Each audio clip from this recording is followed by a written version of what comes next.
Batman is staring at something. What are you staring at, Batman? What is it? Is it New Nightmare? No, you must be staring at Freddy vs. Jason. I'm going out of order.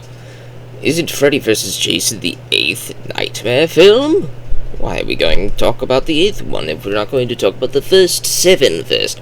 Well, probably because the 8th one is the most campy and the one it would take the least amount of time to talk about. Freddy vs. Jason follows the plot line up to Freddy's dead in the Nightmare universe, and Jason Goes to Hell in the Friday 13th universe. In Jason Goes to Hell, he goes to hell. In Freddy's dead, he dies. So, where would you think both of them would be located once they die? Well, if we watched the post-credits or mid-credits or end-credits scene in Jason Goes to Hell, we would see a clawed hand reach up to grab a hockey mask that belongs to a certain Jason and throw him down into the ground, into the dirt, and pull him down. And that was your hint that there would be a Freddy vs. Jason, but it wouldn't happen for a few more years. Because writers, directors, it was in a development hell for quite a while. In fact, it was in a development hell for so long that the rights holders who made Jason Goes to Hell decided to just make Jason X instead. So they made Jason X, and we thought, oh, we're not going to get the Freddy vs. And then they made Freddy vs. Jason. So here we are with Freddy vs. Jason. In Freddy vs. Jason, they do a certain duality, weaknesses type-wise. Freddy is afraid of fire because he died by fire. Jason seems to have an innate fear of water since his human young childhood self died by water. Now, most people didn't really like how Jason had a certain fear of water, which is apt. A lot of people thought it was dumb, a lot of people thought it was stupid, and it didn't make sense since he was in water all the time in the previous films. Though I would like to come and at least find an interpretation, writing-wise, plot-wise, lore-wise, in order to make this work.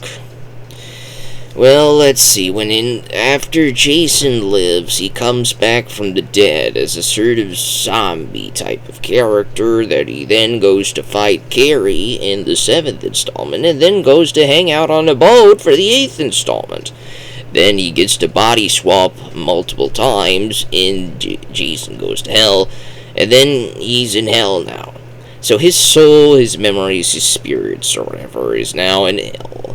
And Jason used to be a child. This child didn't know how to swim. And so, you could theorize that this child version of Jason, this child that sleeps in the deepest, darkest parts of Jason's subconsciousness, this subconsciousness that may have been locked off, that he would be fine with water as an adult, he could swim through the water, he could walk on the water's floor, he doesn't drown, he's undead. But even though this might be deep dark in the subconsciousness, that fear no longer bothers him, it's still there, it's still sleeping in that child Jason's brain that still sleeps in there that drowned. And Freddy found that fear, he found that fear and brought it up into the forefront. And to be honest, I kind of saw a scene, we might have seen the basic, barest of hints that Jason might still be afraid of water just a little bit. Just a tiny little bit. Kind of like how Batman's afraid of bats, and yet he's a Batman, and he hangs out with bats. That's... So, in Jason Takes Manhattan, at the end of the movie, when the toxic waste water flood is going to flood the sewers, Jason looks at the coming water and he starts to spit up water. It's as if he's still drowning. That child is drowned, but the body is an automatus golem still walking around. He spits up the water as if he's still drowning, but, he's all supernatural now and crap. So that's that one sign that I saw, that maybe there's something there that you could probably use. And I don't know, thinking like a writer wise, maybe that's what they saw too when they watched Jason Takes Manhattan and saw him spit up some water before he was about to be taken away by the toxic waste to drown in toxic waste. So that's why they gave him the water fear. Plot-wise, we have a bunch of fodder kids, like once again, but this time we have them split in half. Some of them are all talking about Crystal Lake, like the transferred police cadet cop man, and then some of the other kids are talking about Freddy, because they're the last of the Elm Street children, because they were in an institution where they were given Hypnosil, a certain experimental drug meant to suppress dreams. These dreams are the realm in which Freddy can attack his victims, and if people don't dream, he can't get to them, and if everybody has forgotten about him, he cannot come back. And so he finds Jason in hell. He inhabits his body and finds his deepest, darkest fears and his deepest, darkest loves. He takes on the form of Mama Voorhees and says, Jason, you need to stop being dead. And so Jason stops being dead and comes back to life. And so now Freddy, still in the form of Jason's mom, says, you need to go kill some people in my name, in the name of Freddy. And so Jason starts killing people again, and people start thinking, oh, was that Freddy? And then the cop man who remembers the Jason Voorhees cases says, no, it might be Jason Voorhees. And everybody says, Jason's dead. And everybody says, Freddy's dead. But they keep coming back, and the body count starts to rise, and then people go to a party. And then Jason comes to slaughter everybody at the party because he senses, with his supernatural sixth sense, he senses people having premarital sex.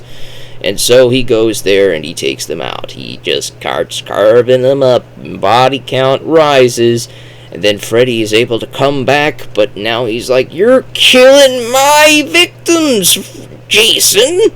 And now they're at odds. And so Freddy possesses the body of Portly J, and Portly J, who is not Jay, but I'm going to call him Portly J because he acts just like Jay and looks like Jay if he were younger and portly. So Portly J fights Jason with his sleeping pill, whatever nonsense in the syringes. And he makes Jason fall asleep so that Freddy can go into Jason's dreams and they can have a fight. But they're like, Jason is the only one who could fight Freddy. So we need to wake Jason up while they're fighting in the dreams. And so during the dream fight, though, Freddy takes advantage of the child Jason, the inner child of Jason, the kid that drowned. He takes advantage of that childhood trauma, much like how Batman was afraid of bats, and yet here he is as Batman. And so he takes advantage of that fear of water and surrounds Jason with water, and Jason turns into a child in his dreams.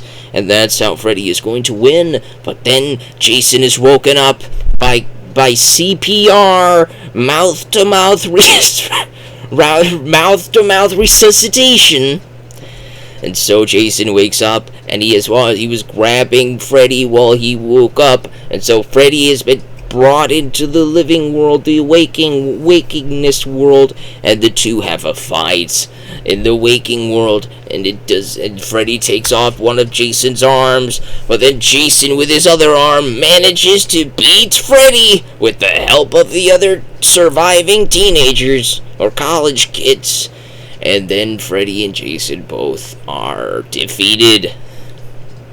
So to think, we might have a hint of a sequel in Freddy's little brain when Jason comes back.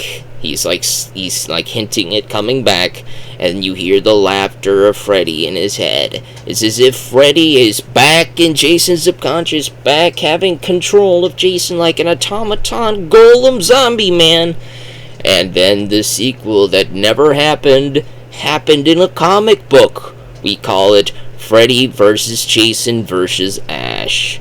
It is the Friday the 13th Nightmare on Elm Street and Evil Dead crossover that was hinted at in Jason Goes to Hell. We saw an Easter egg of the Necronomicon, and one of the writers for that film did end up saying that there was a sequel planned where he wanted to have all three films cross over.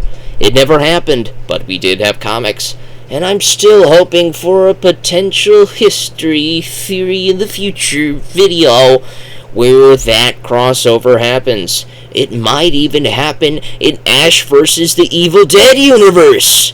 Old Man Ash versus Zombie Jason with Freddy taking control of his mind. It could happen. It might even be imaginative.